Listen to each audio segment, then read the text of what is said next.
Hello everyone, this is Shiv Prem, a legal intern at Rexis and Company and currently pursuing BLLB honors from Central University of South Bihar. In today's session, I will be analyzing on protect, protection of women against the Domestic Violence Act 2005. So again, this whole topic will be covered in two parts, in two videos. In the first video, I will be dealing with the introduction section, and further I will go through the abuse or types of abuse, and further I will be, in the second video I will be dealing with the procedure involved under the act. So now let's start the video, the first part one, with introduction section. So in the Indian society, domestic violence against women is not an uncommon setting. A plethora of women face it in their own lives, and most of them are so accustomed to it that they don't even end up reporting it. Yet, it cannot be denied that many people continue to face domestic violence. The National Family Health Survey, released by the Union Health Ministry, reported that every third woman in India since the age of 15 faces domestic violence of any form. It also reported that 31% of married women have faced physical, sexual, or emotional violence by their spouses. The major issue is that out of these, hardly 10% actually reported this violence. Clearly, it is a major issue that needs to be dealt with. The women need to realize their rights and how can they protect them. The Protection of Women Against Domestic Violence Act 2005 was introduced to deal with such cases. In this article, we will be understanding this act in detail. Who can file a case under the act and against whom? The first question is that. Everyone think that question. So, the complaint of domestic violence can be filed by the aggrieved person under Section 2 of the Act defines that the respondent defines that the term. It means a woman who has been a domestic relationship with the respondent, that is a man in a domestic relationship with such woman, and alleged that he has inflicted domestic violence upon her. So, domestic relationship refers to a relationship between two people who live or have lived together in a shared household and are related by marriage. A relationship in the nature of marriage, like living relationship, adoption, and are family members or are related through blood relations.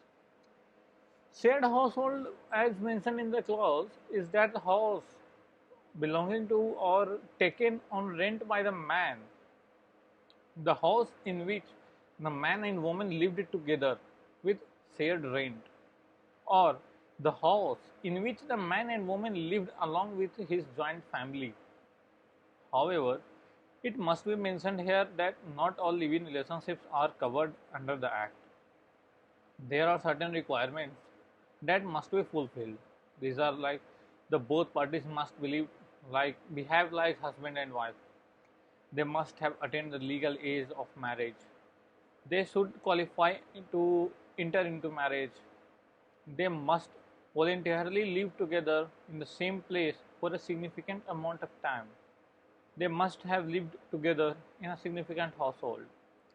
It was also explained that if a man keeps a woman for the purpose of using her for sexual purposes or as a servant, it won't qualify as a relationship like that of marriage.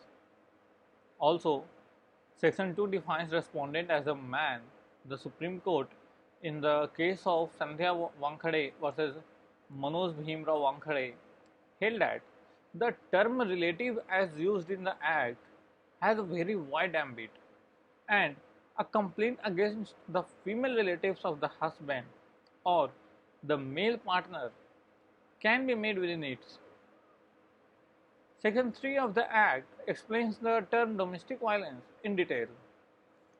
It states that an act or omission will qualify as domestic violence if it harms or injures health, safety, limbs, that is body organs, life or yeah, mental and physical well-being of a woman.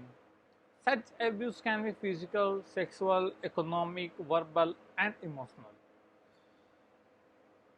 So harms, harasses, injuries, or endangers the aggrieved person to coerce her or any of her family members to meet unlawful demands like dowry, causes any other physical and mental injury to the aggrieved person.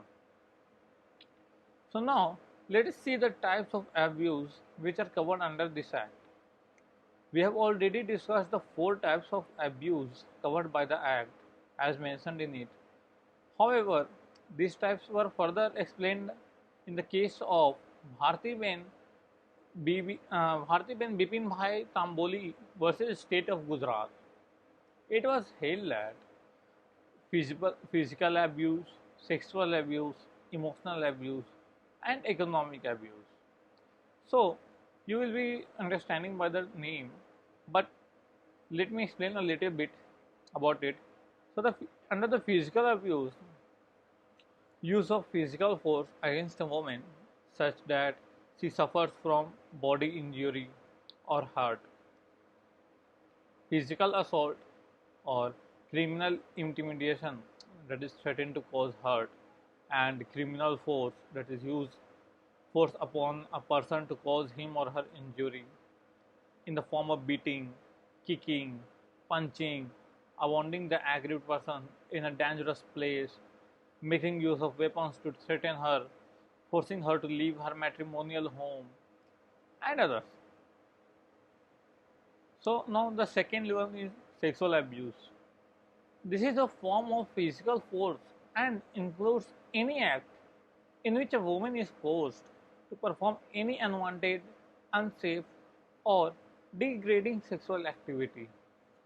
It includes calling her sexual names, hurting her with objects and weapons during sex, and include forced sex even by a spouse or intimate partner with whom she has consensual sex. So now the third one is emotional abuse. Not all the abusive relations involve violence and physical hurt. Many women face emotional abuse which is equally destructive.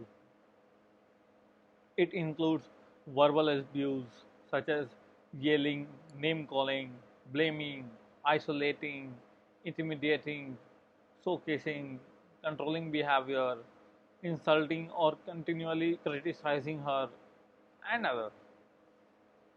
So the last one is economic abuse. Economic abuse mainly includes a woman not being provided with enough money by her parent, partner to maintain herself and her children, though through buying clothes, foods, medicines and other essentials. It also includes not allowing women to take up employment.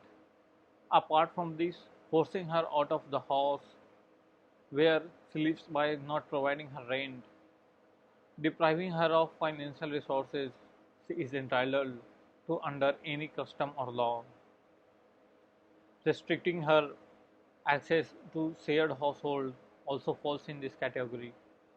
It also includes disposing or alienating her movable or immovable assets, valuables, shares, securities, and other properties in which she has an interest. So that's all for now. Further, let us meet in the next video with discussing the other part, that is the procedure involved under this act. So that's all for now.